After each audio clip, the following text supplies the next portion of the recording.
we look at the bottom of the chart, this is us here on the world. The human being looking at an object, in this case a tree. But where did this whole thing start? See, we're going to go back up. See, all these arrows are coming down? Well, we're going to reverse the arrows and go back to the source, that's all. We're going to, everything down here at the bottom, these two things, are an effect of prior causes. Right? So, on this side, this is the material side, or on the left. That's why it's dark. This is the consciousness side, that's why it's light. So on the material side, well, you can't see my finger. My finger should show up there too.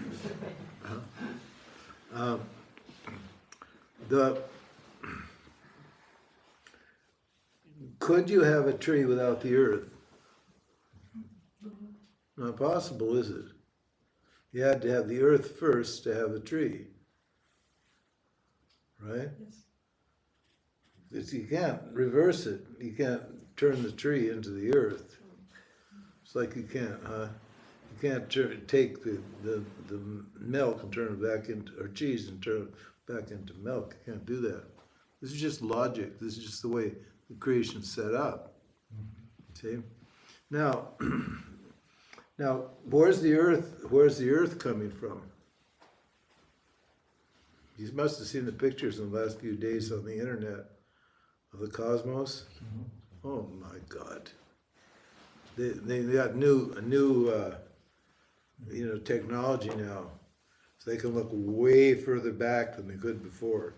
They're never going to get back to the very source, but they're getting way back, further, deeper into space. They're going deeper. They're trying to find the Big Bang, where it started. So the Earth is a relative newcomer here. We had another video we're going to kind of show here on this topic this morning, but I don't know if we have much time. Let's see how we got time. So our Earth came out of what? This great profusion of planets and stars. This is matter. There's a big space like exploded. It's called the Big Bang. And sent this shattered, and it sent matter streaming out from a single point. The universe is still expanding, it's still going away from the source. Eventually, when the momentum from that action is reached, is finished, it will start to shrink back again, and it'll all go back down to zero, and this whole universe will disappear. It won't be non-existent, it will just be unseen. It'll become a potential universe. And there it will gather its momentum from its previous action, and then at some later time it'll explode out again, and then it will come back. So you have, on the macrocosm scale, you have these huge cycles of time where matter's becoming manifest and unmanifest. So anyway, these worlds came out of what? See, the next one's the cosmos. Did you know that there's I think it's 40 billion cosmoses? Huh? Incredible. Huh? Now you can't even find us in our Milky Way. Our Milky Way is one big circular. This is a Milky Way. And we're not even, you couldn't even find us in there. We're so tiny. We don't even exist. But there's 40 billion of those things in space. Can you imagine? And where does the cosmos come from? See? Air, fire, water, earth, and space. Space being first. Earth, water, fire, air, space. Going backwards. Coming from the top down, it goes this way, but coming from our thing, thinking back up, comes to space. Now, where did space come from? Oh, Sattva, Rajas, and Tamas. From Ishvara, Big Bang. There's a Big Bang. Hey, Vedanta knew about this long before anybody was saying Big Bang. This is all laid out a long time ago. So, what is the Big Bang? It's what? Now look at that. That I said it shatters. You got that matter, and it explodes out. But what was preceded it? Three gunas. What are the three gunas? God, Maya.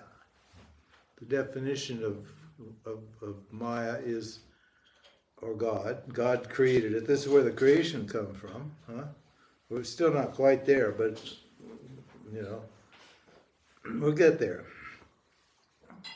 Comes from the three gunas. The definition of Maya is Trigun Atmika Maya. And what are those three gunas? Tamas, they're not gunas like ropes, they don't bind them. Because on this level there's no jivas to get tied down by the gunas. And Ishvara just is the gunas, so it isn't bound by the gunas. Here they're called qualities, or Saguna Ishvara. Saguna Ishvara means Ishvara with qualities. And what are the three qualities? Every single thing here is made up of these three gunas. I mean, look at the chart. Three gunas are over here on this chart, and the colors appear all the way down throughout the chart. I have other charts that are even more complex that worked it out in really even more detail. You may have seen it. So now, and how did these gunas bang? How? Because somehow they got to bang. They got to generate this, huh? But before they can bang, Ishvara or Maya or God's got to what? Know how to make them bang. Who knows how to, Who knows how to make the universe bang? It's so amazing. We people think that. Okay, and so how where did the knowledge of, because obviously if you look at, this was a huge explosion, and in fact if you get farther back in time enough, you can see these great big black holes into which everything is thinking, and then there are these, what are the dwarf stars? Out of them are exploding all the matter again.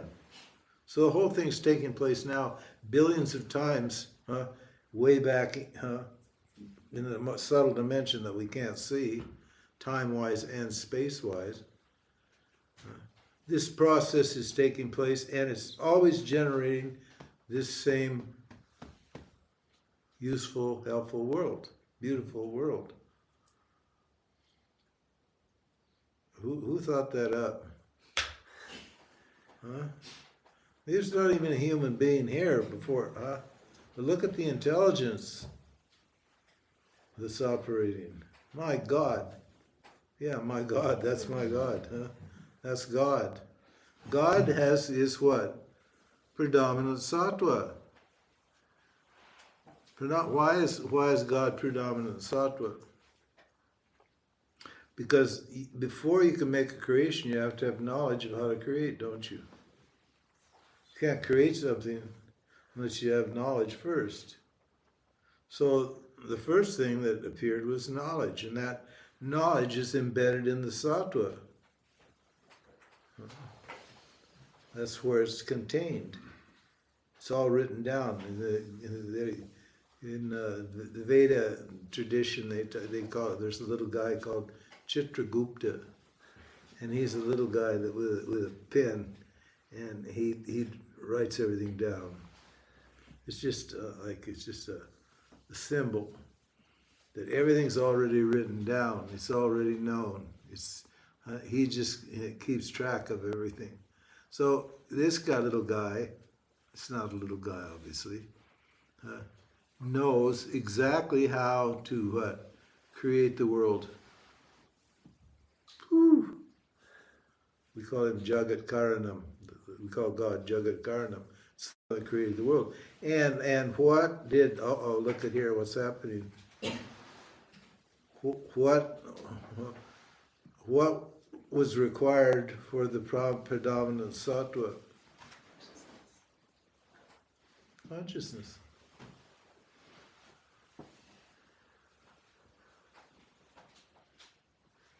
Consciousness. Non-duality. So everything is nothing here is nothing but consciousness. Now, we're going to and that consciousness is called Om. And now I'm going to explain to you Om. Okay? And prove to you that you are consciousness. And if you pay attention, and you guys are good, man. This is really a good seminar. You guys are really good. Shambhu Nath's done a good job with you guys. So where do we? I want my Om chart. Huh? Oh yeah, here we go. There you go. Well, I'll leave that off, and we will. We'll skip this. We'll just go to here. Okay. Okay.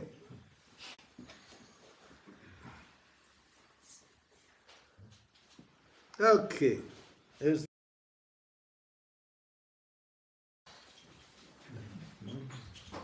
so that's to give you a nice little taste of the Nanta, that's all.